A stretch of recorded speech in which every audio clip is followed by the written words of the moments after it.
고생 끝에 낙이 온다. 여러분도 이 말 믿으시나요? 그런데 현대그룹을 맨손으로 일군 아산 정주영 회장은 이렇게 말했습니다. 나는 고생으로 부자가 된 게 아니다. 16살 가출 소년이었던 그는 쌀가게 배달, 막노동, 인력거꾼까지 안 해본 일이 없었습니다. 그런데 이상했습니다. 고생은 길어지는데 낙이 오지 않았습니다. 그때 그는 깨달았습니다. 많이 버틴다고 많이 가지는 게 아니구나. 그가 고생 대신 선택한 것이 무엇이었을까요? 오늘 그 이야기를 시작합니다.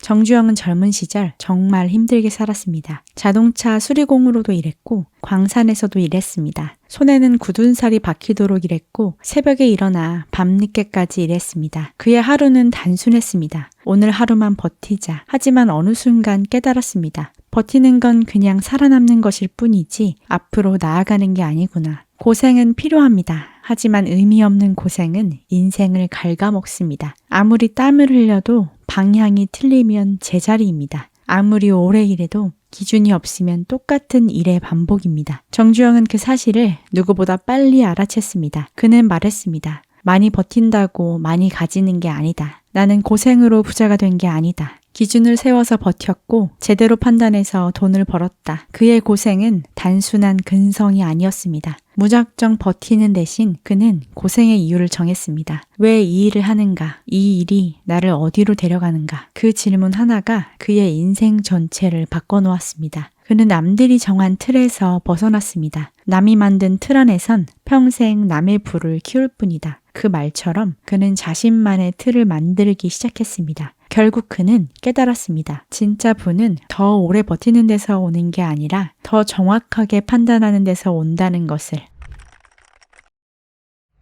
정주영의 어린 시절은 가난 그 자체였습니다. 강원도 산골마을에서 태어나 학교도 제대로 다니지 못한 채 가족의 농사일을 도우며 어린 시절을 보냈습니다. 그는 어린 나이에 이미 깨닫고 있었습니다. 이렇게 살면 내 인생은 절대 안 바뀐다. 그날 밤 그는 결심했습니다. 집에서 아버지가 소를 판 돈 70원을 가지고 집을 떠난 것이죠. 배달부로, 수리공으로, 광산 일꾼으로 그저 일할 수 있는 곳이면 어디든 달려갔습니다. 하지만 그의 머릿속에는 늘 한 가지 생각이 있었습니다. 나는 지금 고생하는 게 아니라 배우는 중이다. 그리고 1946년 그는 마침내 현대자동차 공업사를 세웠습니다. 단칸방 공장, 허름한 간판, 돈도 사람도 없었지만 그는 자신 있게 말했습니다. 길이 없으면 내가 길을 만들면 된다. 그 말은 단순한 근성이 아니었습니다. 불가능해 보이는 현실 속에서도 방법을 찾는 습관을 가진 사람이었습니다. 그는 늘 문제 앞에서 이렇게 물었는데요. 정말 안 되는 일인가? 아니면 아무도 시도하지 않은 일인가? 그 생각의 차이가 그의 인생을 갈랐습니다. 남들이 벽을 볼 때 그는 문을 그렸습니다. 남들이 끝이라 할 때 그는 이제 시작이라 말했습니다. 정주영에게 불안, 운이 좋은 사람에게 주어진 결과가 아니라 도전하는 사람에게 주어지는 것이었습니다. 그래서 그는 이렇게 말하곤 했습니다. 불가능하다고 해보기는 했어? 그에게 고생은 끝이 아니라 시작이었습니다. 몸으로 시작했지만 결국 머리로 완성한 인생. 그가 만든 길 위에서 오늘의 대한민국이 걷고 있습니다.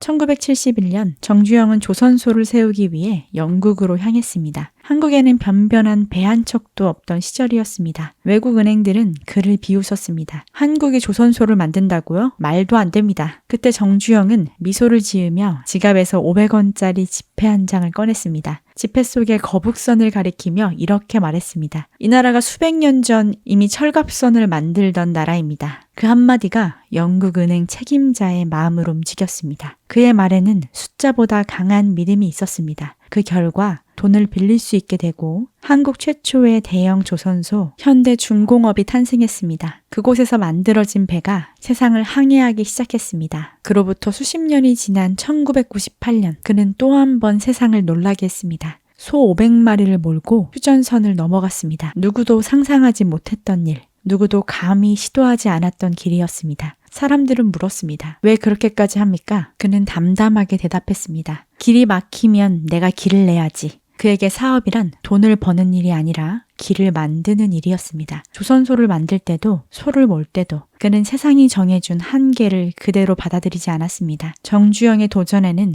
늘 같은 생각이 깔려 있었는데요. 남이 불가능이라 말할 때 나는 방법을 찾는다. 그의 인생은 운이 좋은 이야기가 아니라 판단의 연속, 계획의 기록이었습니다. 그리고 그 판단들이 모여 결국 부가 되었습니다. 그는 몸으로 싸웠지만 결국 머리로 세상을 설득한 사람이었습니다.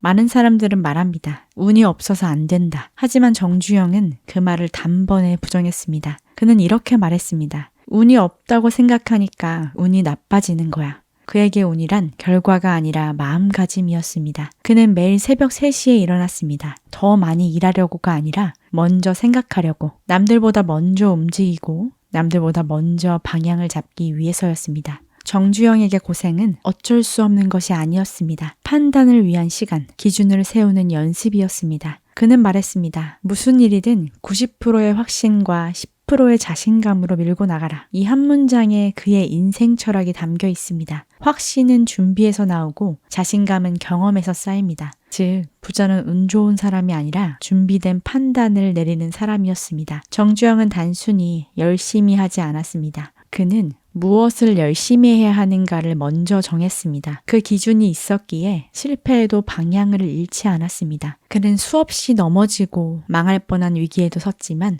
다시 일어날 수 있었던 이유는 그가 무엇을 놓지 말아야 하는지 알고 있었기 때문입니다. 그는 늘 말했습니다. 부는 고생의 양에 비례하지 않는다. 정확한 판단에 비례한다. 즉, 길을 잃은 노력은 고생이지만 방향을 잡은 노력은 재산이 됩니다. 정주영에게 부란 돈의 크기가 아니라 판단의 정확도였습니다. 그는 누구보다 많이 일했지만 그보다 더 많이 생각했습니다. 그리고 그 생각이 그의 부를 만들었습니다.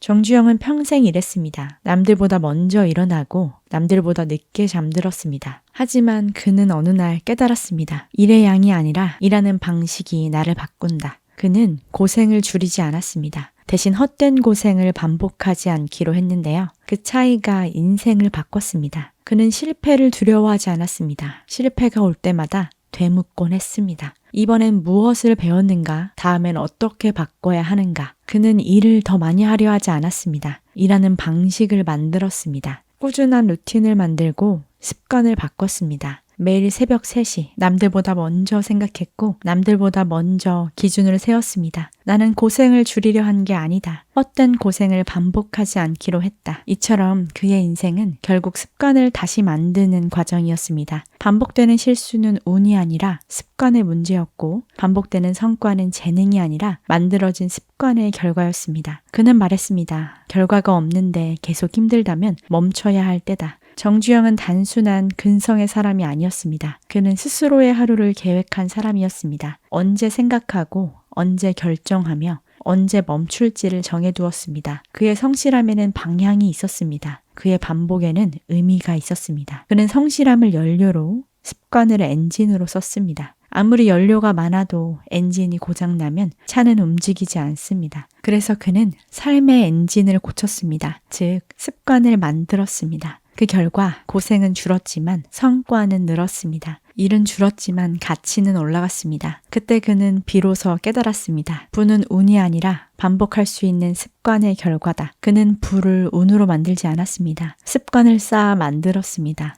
한 번의 성공이 아니라 잘된 방식을 다시 반복하는 힘. 그게 그가 말한 진짜 부였습니다. 그리고 마지막에 이렇게 덧붙였습니다. 쌓아가는 힘의 조건은 성장보다 회복이다. 잘 될 때만 돌아가는 습관은 진짜가 아닙니다. 한 번 흔들려도 다시 제자리를 찾는 습관. 그게 진짜 재산입니다. 정주영이 평생 쌓은 건 돈이 아니라 다시 일어설 수 있는 습관의 설계도였습니다. 결국 그는 이렇게 말했습니다. 부는 돈이 아니다. 부는 더 이상 소모되지 않아도 되는 삶의 상태다. 매일 아침 눈을 뜰 때 오늘은 내가 하고 싶은 일을 할 수 있다. 그 마음이 있다면 그게 부입니다. 불편한 관계에 끌려다니지 않고 내가 진심으로 아끼는 사람들과 하루를 보낼 수 있다면 그게 부입니다. 부는 통장 잔고가 아니라 내 삶을 스스로 만들어갈 수 있는 여유입니다. 남의 기준이 아니라 내 기준으로 하루를 채우는 힘. 그게 진짜 부의 시작입니다.